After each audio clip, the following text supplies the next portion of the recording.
Hey everybody, it's Conservative Nerd, and today I want to talk about Sam Peckinpah. I'm going to do these Let's Talk Film series where I pick something out and just kind of talk about films like a director I like, or an era of films, or a genre, and just kind of talk about the movies I like and stuff. And I'm not really going to do much research on the stuff or anything, because you could do this, you could look it up on Wikipedia. So I don't want to be somebody just spouting stuff you could just look up. So if it spark your interest on anything, that's kind of what this is for. Maybe I'd mention a movie that you haven't seen or something. That's all I'm doing here. I love storytelling and film, comics, novels, all that stuff. That's why I do these videos. And just pass on information to other people. So I'm talking about Sam Peckinpah was a filmmaker, did movies in the 60s and 70s. I think he only did like one movie in the 80s. Uh, yeah, I really like his work. I think he was probably one of the most influential filmmakers on the 80s, and which is one of my favorite eras of cinemas, on the action genre and the violence of the 80s. I think a lot of that comes from Peckinpah. Uh, he kind of brought in violence, definitely in film a lot. Uh, Earlier films by him would be either his best. Well, he started with uh, The Rifleman with Chuck Connors, and good show. But you could see a lot of the elements that come later on in the Sam Peckinpah film, like this guy's a retired outlaw, badass.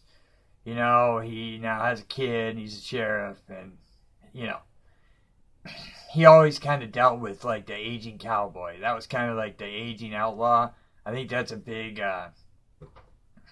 element of the good Peckinpah films. Uh, After he did the Rifleman for a couple years, and then he did a couple movies. I can't think of it. One Eye Jacks, I think, is one of them that he worked on, which isn't a great movie. Then he did Ride to High Country in, I think, '62, which is a really good movie with Randolph Scott, about a couple aging cowboys, and they have to go up against like a badass gang of outlaws. And one of the cool things about this is this movie is one of Warren Oates' first movies. And if you don't know who Warren Oates is, you would probably know him from as Sergeant Hulka in Stripes. But amazing actor. I don't know. Stripes was his last movie. He died during that. And so yeah, that's Warren Oates is in that, and it's one of his first big movies, and he's one of the bad guys. And he used him a lot later on. Next big movie, that a good Peckinpah movie that I would recommend would be Major Dundee with Charlton Heston, which is a really good movie. And one thing about Peckinpah, he was a big time drunk. So a lot of times on these movies, he was drunk, and like him and Heston fought. I heard bad, and like they said, so Heston wanted to stab him because he kept yelling that Heston was lazy coming down a hill riding a horse. Yeah, he just kept making him do it over and over again. Till Heston said he just run down. He rode the horse down the hill. And this is what Heston said himself, pulled out his sword. He said he just ran right to Peckinpah, wanted to stab him, and he didn't, but he wanted to. Yeah, they hated each other. But it's a really good movie. Uh, Next up, he did Pat Garrett and Billy the Kid, which is, oh man, this movie sucked hard. So yeah, I'm not a big fan of Pat Garrett and Billy the Kid.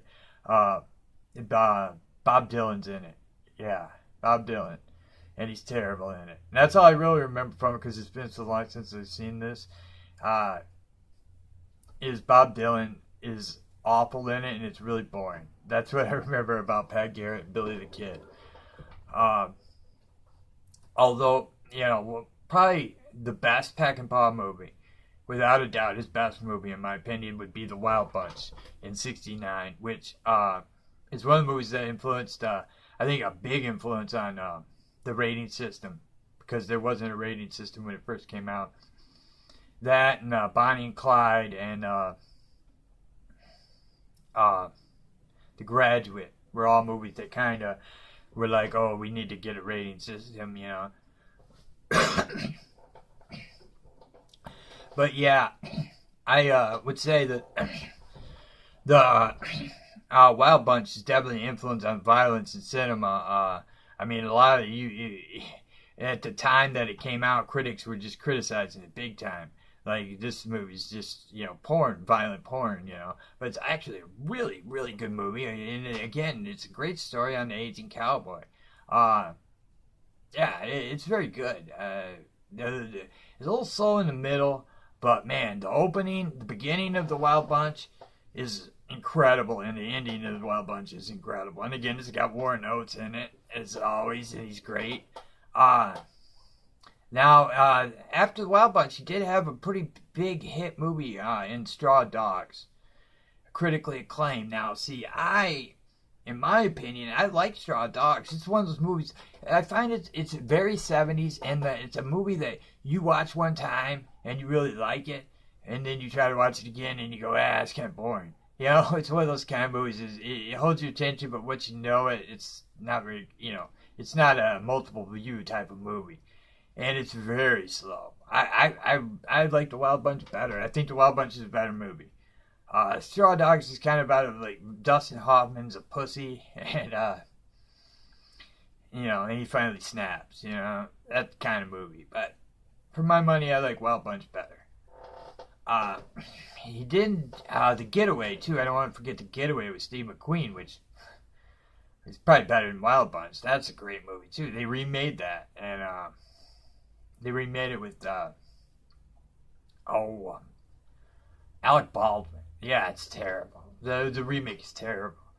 Yeah, for some reason, yeah, it's just weird, like that you can, you know, remake something and just they always lack the soul of the original, and this one definitely, like, if you've only seen the Alec Baldwin Getaway, you haven't seen The Getaway, because the Steve McQueen one is awesome.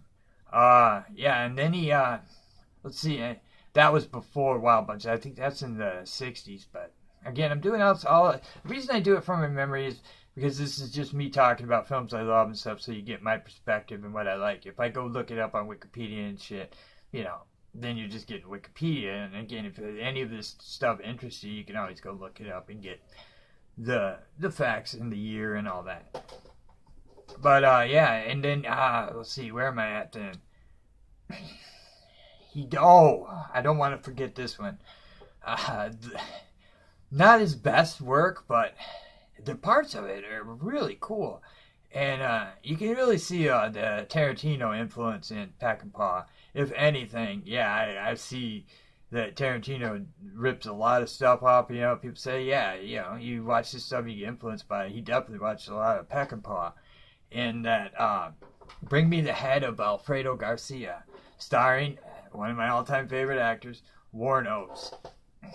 Yeah, it's really weird and it's really kind of slow.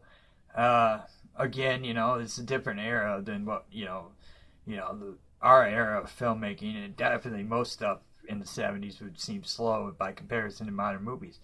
But it's very weird. It's definitely different, you know. Like Warren Oates, like there's somebody kills Alfredo Garcia and cuts off his head, and everybody's trying to get the head because you take it to the Mexican juggler, and he's going to pay you money for the head. And Warren Oates gets the head, and there's these two gay German guys who are really weird, and they want the head, and they were super violent and crazy. And like all these people want the head, and then Warren Oates starts talking to the head, and they kind of become friends, and he doesn't want to give up the head now because he really likes the head. Yeah, it is freaking weird. Yeah, it's definitely worth viewing. If you've never seen Bring Me the Head of Alfredo Garcia, I definitely recommend it. It's a good view. Yeah, Peckinpah was great. And this isn't a Peckinpah movie, but I do want to talk about, because we're talking about Warren Oates, Dillinger. Probably the best John Dillinger movie. A lot of people like Woman in Red. I prefer Dillinger with Warren Oates. It's my favorite. It's just a great movie. I mean, it's just a fun movie. Warren Oates is he was the best Dillinger. yeah, they did Public Enemies with Johnny Depp, and I don't know, man. The movie again, it just doesn't feel like it has any soul. Whereas I feel like the Warren Oates movie, man, like he was just such a good Dillinger. And that Warren Oates movie has Ben Johnson in it as the guy who's chasing him, which is he's great too. Ben Johnson's another great actor who's in Wild Bunch. So yeah. Anything else? Peckinpah now back to Peckinpah. He did Convoy with Chris Christopherson based on the song Convoy.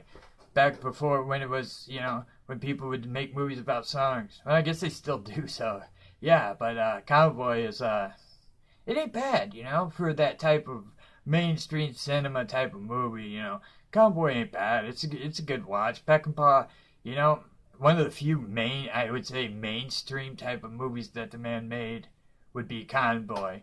But he did good with that one, and yeah, he was a great filmmaker. I just, maybe some people haven't seen his work, and, there's probably a couple movies I missed on here, probably because they're not my favorite movies or ones I watched much, or watched. But, no, these are just the movies that I like, and I enjoyed by him. But, yeah, my picks would be definitely Wild Bunch is his best, and The Getaway. Wild Bunch and The Getaway are definitely two of his best movies. And if you've never seen Dillinger, even though it's not Peckinpah, with Warren Oates, that's a great movie. But yeah, just talking about Peckinpah. I'm gonna do more of these Let's Talk films and different subjects. So if you got something you'd like for me to talk about, hit me up in the comments and I'll put it on. But yeah, I'm just gonna do different things and talk about different genres and directors I like or just different things. So I'm gonna do a bunch of these and still do comic talk and stuff like that and all that. But thanks for watching, guys, and as always, enjoy the movies.